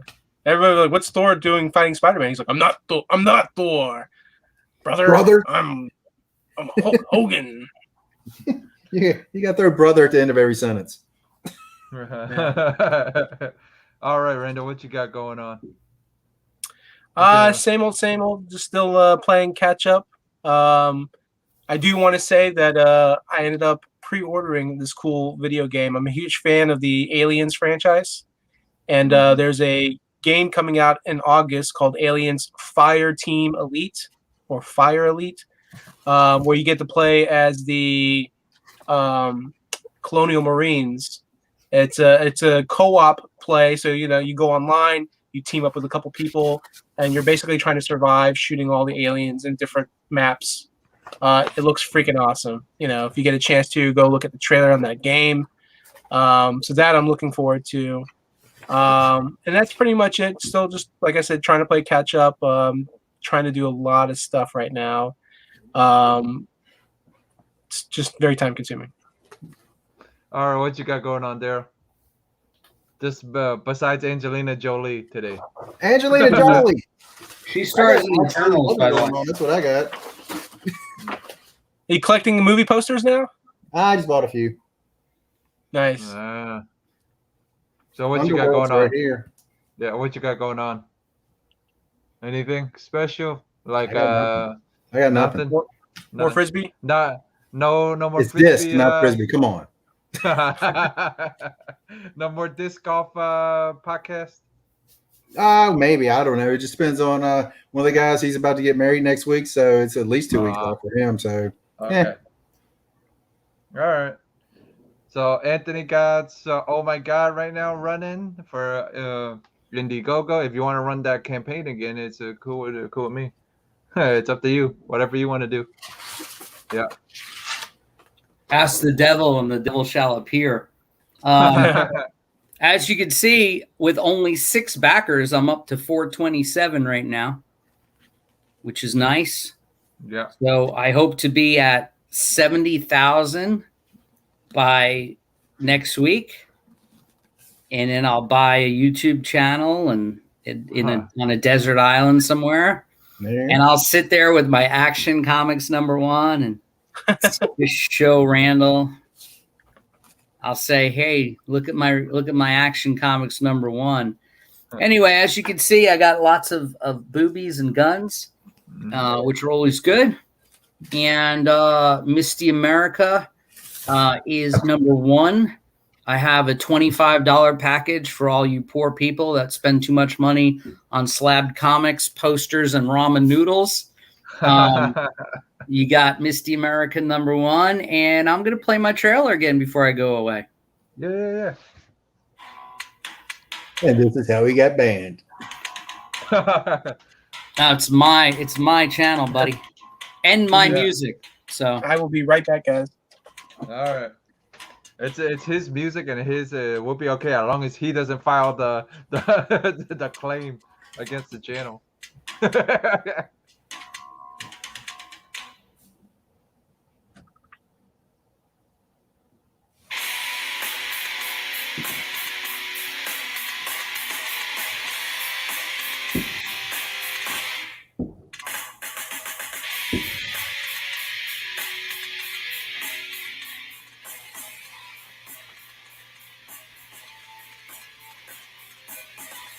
you can call her babe.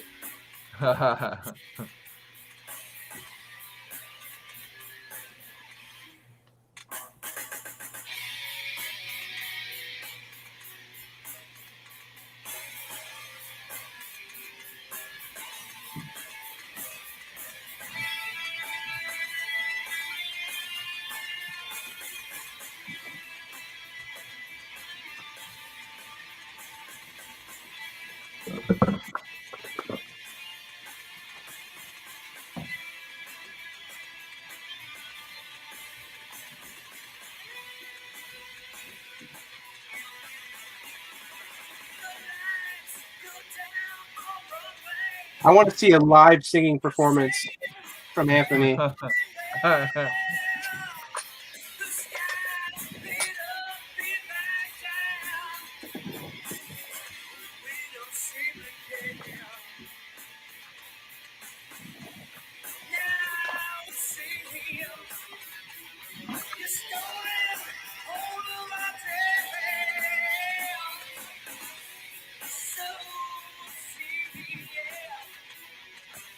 We're all good. The stream's still running. That was Anthony's little Indiegogo going on. So yeah, you can find that on Indiegogo. Please support original creators, myself, and everyone else out there, because comic books cost money. So do posters and trading cards and those displays that roll up at conventions behind you. Those are about $125 a pop, and that's with good vendors. So every single thing. And by the way, when we do shows, sometimes creators get accepted as guests where they don't pay a damn thing. I've been fortunate. And then sometimes you do shows and you got to pay $150 to sit there and sell your $5 or $3 comic book. And I'm also familiar with that too. So please keep in mind that everything that you consume does cost money. And there is $8 shipping across the board for the United States on that Indiegogo. But as I explained before, got to buy Gemini envelopes for that. I got to drive back and forth to the post office. I got to do all that stuff. So just realize that when you're running your own business and creating your own comic book, and it's not just me, everybody out there, there's a lot of cost involved. And also, by the way, how about just the time it takes for you to do it? I'm a traditional artist. I don't work digitally. I scan it and letter it digitally and clean up some stuff. But everything's done by hand, and everything takes hours and hours. Hell, I was telling Jeff before the broadcast, it took me like 8 hours, 9 hours just to set that page up for Indiegogo, because there's a lot of formatting, there's a lot of writing, there's a lot of, all that. And believe it or not, because that was my first campaign, I wasn't familiar with all the templates that I had to fill in and do beforehand. And hell, the video took me an hour and a half to produce, and then someone took those pictures of my cosplay model, Chelsea Ann. That was a real photographer that took those pictures. Every single thing that goes into making a comic book, all the pens I buy and the paper, it's a costly hobby, habit, profession. So when you see people online, whether it's Kickstarter or Indiegogo, support stuff that you like. And that's the thing. If you don't like boobs and guns and Misty America and all that stuff, please do not buy my comic. But if you're interested, please go to Indiegogo and look me up, Anthony Sica or Misty America, and support me because you saw me on the show. All right. That's Anthony's little spiel for Misty America, guys. So make sure to go support his Indiegogo. All that information is going to be down in the description below after the show when I go actually edit this thing. I did. Yeah, so, but all I got going on, guys, is probably next week's Extreme Nerd Table. Never know what type of thumbnail we're going to come out with. That's Anthony's little beauty there that everybody loves. But, and then I got Cantonese Comic Wednesdays every Wednesday. Then we're going to have the Sarah Frazetta thing on Friday. So I'm going to be going to see Sarah Frazetta on Friday. And then we got the Nerdy Collector Show on Saturday or Sunday. Don't forget that Sunday ring, morning. Jeff. What ring? Yeah. The ring that you're going to use to propose. There's no ring, man. Get your knee pad too for that one knee. Yeah, she already got somebody. All right, guys. Make sure to support Anthony's Indiegogo, and we'll check you guys later.